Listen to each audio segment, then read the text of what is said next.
Παπασκουμί σερβίρει τώρα για την αναγέννηση. Βραδινά φάσκινη υποδοχή. Κανένα πρόβλημα εκεί για τον Τζόναθαν Γουίτον, τον Καναδό, να τελειώσει τον πόντο. Ο Γουίτον φέτος στήκε στο Πανεπιστήμιο King's στο Τάριο στον Καναδά. Στόλου, θα βγει εκεί η άμυνα από τον Γκουμί για να δούμε τώρα τον Γουίτον. Block out και πόντο για την αναγέννηση. Σοφαρίζει 16-16. Τζόναθαν Γουίτον, εδώ ακραίος από τον Καναδά.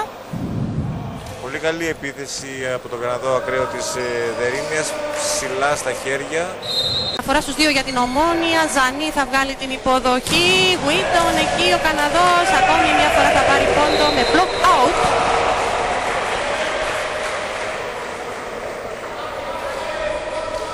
Και θα πάει και στο σερβίς. Είχαμε πει και προηγουμένως ότι ήρθε αυτή τη χρονιά του. Κάνει φλότ εύκολα, αλλά έχει κάνει πολλά λάθη. Περέιρα θα βγει πολύ όμορφη υποδοχή από τον Ηρακλέου σε επίθεση για τον Αποστόλου. Με τα χέρια και ο Στέκας του έκλεισε το δρόμο. Δεύτερη επίθεση τώρα για τον παίκτη της Ομόνιας. Θα καλύψει εκεί όμως ο Θόρπ. Και για να δούμε τον Καναδό, τον Γουίτον. Εξαιρετικό μπλοκ από τον Αλεξίου. Δεύτερη επίθεση για τον Καναδό. Γκραντινάρο. Δεν μπορούν να προλάβουν οι πράσινοι. Ποιος έχει το απόλυτο, έχει 5-5 επιθέσεις.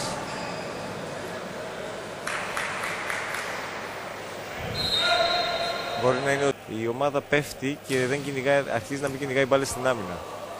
Αποστόλου έβγαλε ωραία υποδοχή.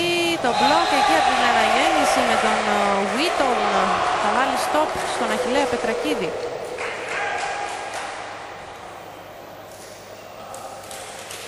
Αχιλλέας της αναγέννησης μαζί με τον Γουίτον. Να δούμε εδώ την επανάληψη. Κλείσαν τον δρόμο στον Αχιλλέα Πετρακίδη και στο σερβίς. Και ο Αχιλλέας Πετρακίδης εξακολουθεί να σερβίρει. Έχει κάνει πραγματικά ζημιά στην αναγέννηση με τα κλειπτικά σερβίς του. Για να δούμε τον Καναδό, τον Γουίτον. Block out και πόντους για την αναγέννηση. Ξεφύγει από τη δύσκολη θέση που την έφεραν τα σερβίς του Αχιλλέα Πετρακίδη. Είναι η πρώτη επίθεση του Ιτον τελειωμένη. Έχει μία στις 4 επιθέσεις, ενώ έχει 4-4 στο πρώτο σετ.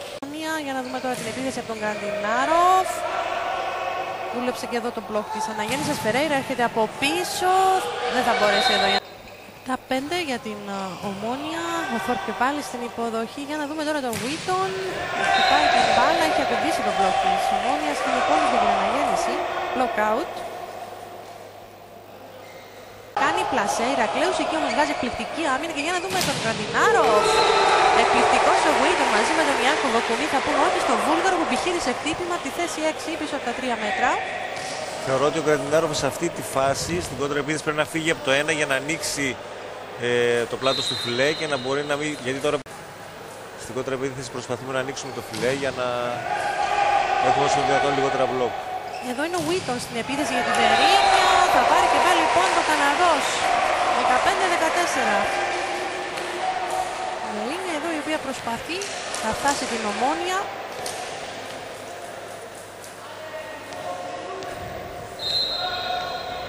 Και μέχρι στιγμής δείχνει να τα καταφέρνει. Για να δούμε τον Ηρακλέους εδώ της Ομόνιας. Απλά να περάσει ο Γκραντινάροφ. Ο Στέκας θα επιλέξει τώρα τον Γουίτον, τον Καναδό. Κάνει το πλασέ. Πόντος για την αναγέννηση. Και έχουμε την διαφορά πλέον στο ελάχιστό της.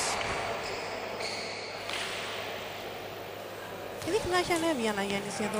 Μείωσε τα λάθη αισθητικά. Έχει μόνο 2 λάθη σε αυτό το σετ. Μείωσε τα λάθη ενώ είχε μέσω όρο 8 λάθη στο σετ. Και τις επιθέσεις του. Εδώ Ζανής έβαλε την υποδοχή. Να δούμε την επίθεση από τον Γουίτον. Εκπληκτικό χτύπημα από τον Καναδό ακραίο της αναγέννησης. Ο Γουίτον θυμίζει κάτι σαν τον πρώτο σετ που ήταν πολύ καλό στο πρώτο σετ και τώρα έχει 3 επιθέσεις στο πρώτο σετ και πάει αρκετά καλά. Για την Ομόνια.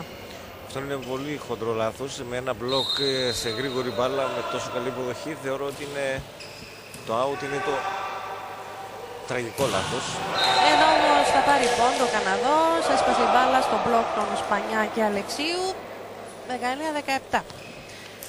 Ο κύριος Ντοντόροφ, ο οποίος δεν έχει χρησιμοποιήσει δύο ξένους του εκτός από τον Μορένο, ότι τον Γιάνγκοφ τον είδαμε στο παιχνίδι, τον άλλο Βούλγαρο. Δίνει περισσότερο χρόνο στον Πετρακίδη, ο οποίος μπαίνει συχνότερα και πολλές φορές είναι και βασικός διαγωνίος. Και στον Αποστόλου που τα πάει αρκετά καλά σήμερα. Εδώ είναι ο Θόρπ. Θα βγει η άμυνα για τους πράσινους. Ο Ηρακλέους κατάφερε να περάσει.